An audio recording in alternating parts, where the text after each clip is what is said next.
Hello there and a wonderful good morning once again.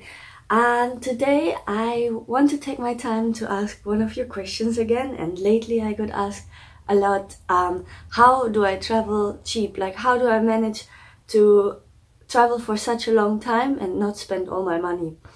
And for that we need to look at our three main expenses, which is food, accommodation, and then of course travel costs like bus, train and flights. So let's start with the travel costs first. So what I usually do is I use, to find my flights, I use Skyscanner, the website. And I love this website because it's just the most intuitive, and you can choose a whole country instead of just only one place. And then you can choose even an option of Explorer if you don't know where to go, and then it will show you all the cheapest option, and then I usually just choose the cheapest one, and that's where I'm going next, because I'm very free and I can go to any time, right? So there's also other pages like Opodo and Kaya, which are not bad, but they don't give you as many options as the Skyscanner. And then for traveling within the country, I usually do hitchhiking, unless I'm in Southeast Asian countries where it's like very, very cheap. And then I always use third class transportation, like the very cheapest bus and the very lowest ticket for the trains. Like then it costs only maybe a couple of dollars to go on a, like on a 8 to 12 hours bus or train ride crossing the whole country. And yeah, also, I mean, you can try it. I hitchhiked in India as well and stuff like this, but the cost is really so low that it doesn't really make a big difference. And then accommodation, yeah, so I almost exclusively use couchsurfing, and it's great. It doesn't cost anything, and it allows you to you can couch surf all over the world. Nowadays it's so popular that there is no limits, like the sky is the limit. You can find someone in every province, and it's really great, even in countries where, you know, where people don't speak English at all, they still do couch surfing.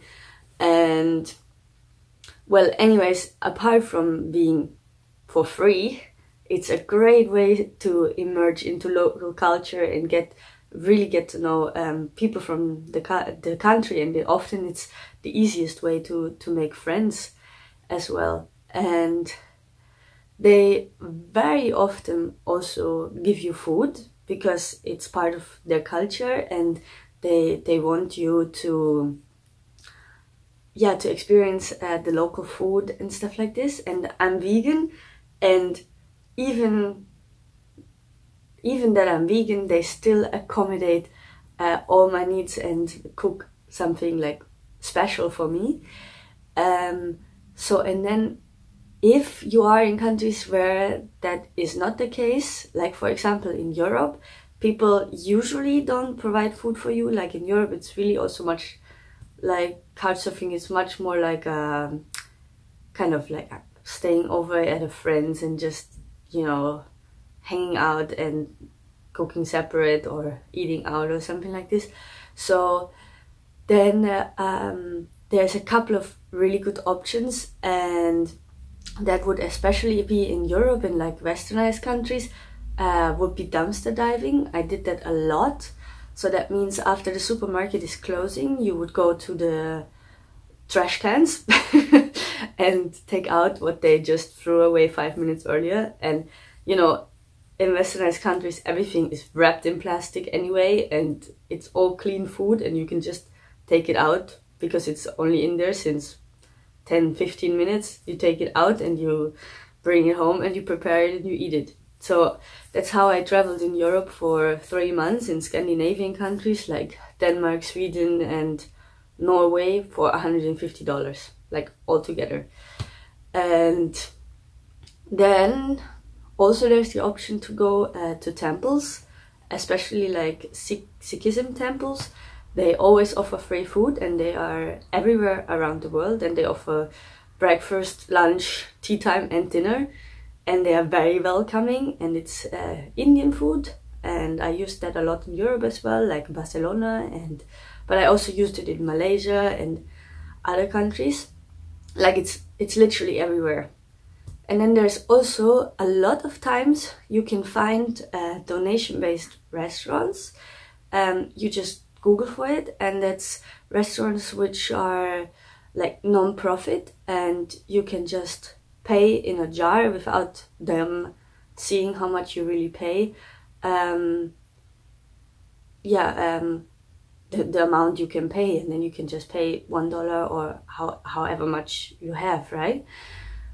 But then obviously a good tip also is, if you're really worried about money and if you really want to travel a long time, go to countries which are cheap.